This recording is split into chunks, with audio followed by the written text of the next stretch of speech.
శ్రీ సదాశివాయ నమః. సనాతన ధర్మంకి అందరికీ కూడా స్వాగతము. ఈరోజు కార్తీక పురాణము 29వ అధ్యాయం చెప్పుకుందాము. ఓం శుక్లాంబరధరం విష్ణుం శశివర్ణం చతుర్భుజం ప్రసన్నవదనం ధ్యాయేత్ సర్వవిఘ్నోపశాంతయే అగజానన పద్మార్కం గజానన మహర్నిశం అనేకదం తం భక్తానాం ఏకదం తముపాస్మహే. వక్రతుండ మహాకాయ కోటిసూర్య సమప్రభ నిర్విఘ్నం కురు మే దేవ సర్వకార్యేషు సర్వదా. సరస్వతే నమస్తుభ్యం వరదే కామరూపిణి విద్యారంభం కరిష్యామి సిద్ధిర్భవతు మే సదా. గురుర్బ్రహ్మా గురుర్విష్ణుః గురుర్దేవో మహేశ్వరः గురుః సాక్షాత్ పరం బ్రహ్మ తస్మై శ్రీ గురవే నమః. న కార్తీక సమో మాసో న శాస్త్రం నిగమాత్ పరం నారోగ్య సమముత్సాహం న దేవః కేశవాత్ పరః. ఓం శాంతం పద్మాసనస్థం శశిధరమకటం పంచవత్తం త్రినేత్రం శూలం వజ్రం చ ఖడ్గం పరశమభయతం దక్షభాగే వహంతం నాగం పాశం చ ఘంటాం ప్రళయహతవహం సాంకృసం వామభాగే నానాలంకారయుక్తం స్ఫటికమణినిభం పార్వతీశం నమామి. ఓం వాగర్ధావివ సంపృక్తౌ వాగర్థ ప్రతిపత్తయే జగతః పితరౌ వందే పార్వతీ పరమేశ్వరౌ. ఓం శ్రీ గురుభ్యో నమః. హరి ఓం. అత్రి మహాముని అగస్త్యుల వారితో ఈ విధంగా సుదర్శన చక్రము అంబరీషుడికి అభయం ఇచ్చి ఆ ఇద్దరిని కూడా రక్షించి భక్తకోటి దర్శనమిచ్చి అంతర్ధానమైన వైనాన్ని చెప్పి తిరిగి ఇలా మళ్ళీ ప్రారంభించారట చెప్పడం. ఆ తరువాత అంబరీషుడు దూర్వాసుని పాదములపై పడి దండ ప్రణామము ఆచరించి పాదాలను కడిగి ఆ కడిగిన నీళ్లను తన శిరస్సుపై చెల్లుకుని, ఓ మునిశ్రేష్ఠ, నేను సంసార మార్గమందున్న ఒక సామాన్య గృహస్థుడిని. నా శక్తి కొలది నేను శ్రీమన్నారాయణని సేవిస్తున్నాను. ద్వాదశీ వ్రతాన్ని చేసుకుంటూ ప్రజలకు ఎటువంటి కీడు రాకుండా ధర్మ పరివర్తనై రాజ్యమేలుతున్నాను.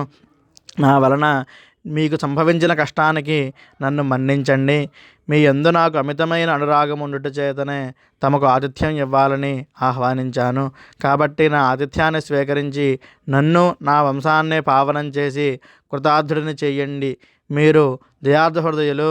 ముందు కోపంతో నన్ను శపించిన మరలా నా గృహానికి వచ్చారు. నేను ధన్యుడనయ్యాను.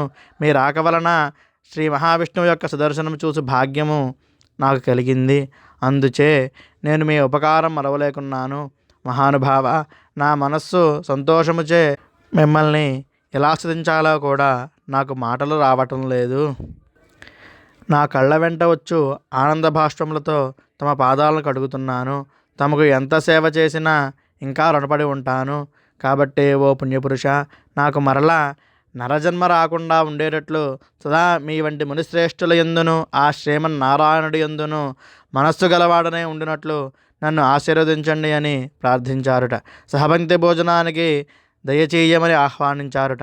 ఈ విధంగా తన పాదాలపై పడి ప్రార్థించుచున్న అంబరీషుడిని ఆశీర్వదించి, రాజా, ఎవరు ఎదుటి వారి బాధల నివారణ గావించి ప్రాణాలను కాపాడుతారో, ఎవరు శత్రువులకైనను శక్తి కొలది ఉపకారము చేయుదరో అట్టివారు తండ్రితో సమానమని ధర్మశాస్త్రాలు తెలియజేయుచున్నవి. నీవు నాకు ఇష్టమైన వాడివి, తండ్రితో సమానమైన వాడివి. నేను నీకు నమస్కరించినచో నాకంటే చిన్నవాడు ఒకటి వలన నీకు ఆయుక్షీణం కలుగుతుంది. అందుచేత నీకు నమస్కరించడం లేదు. నీవు కోరిన ఈ స్వల్ప కోరికను తప్పక నెరవేరుస్తాను. పవిత్ర ఏకాదశి వ్రత నిష్ఠుడవగు నీకు మనస్తాపమును కలుగజేసినందుకు వెంటనే నేను తగిన ప్రాయశ్చితం అనుభవించి తిని నాకు సంభవించిన విపత్తును తొలగించుటకు నీవే దిక్కైతివి. అటువంటి నీతో భోజనం చేయడం నా భాగ్యము కాక మరొకటి అవుతుందా అని దూర్వాస మహాముని పలికి అంబరీషుని అభిష్టం ప్రకారంగా పంచభక్ష పరవన్నాలతో తృప్తిగా భోజనం చేసి అతని భక్తిని ఎంతగానో ప్రశంసించి అంబరీషుని దీవించి తన ఆశ్రమానికి వెళ్ళిపోయారట. ఈ వృత్తాంతమంతా కూడా కార్తీక శుద్ధ ద్వాదశి రోజున జరిగింది. కాబట్టి ఓ అగస్త్య మహాముని, ద్వాదశి వ్రత ప్రభావం ఎంతటిదో తెలుసుకున్నావు కదా, గ్రహించావు కదా.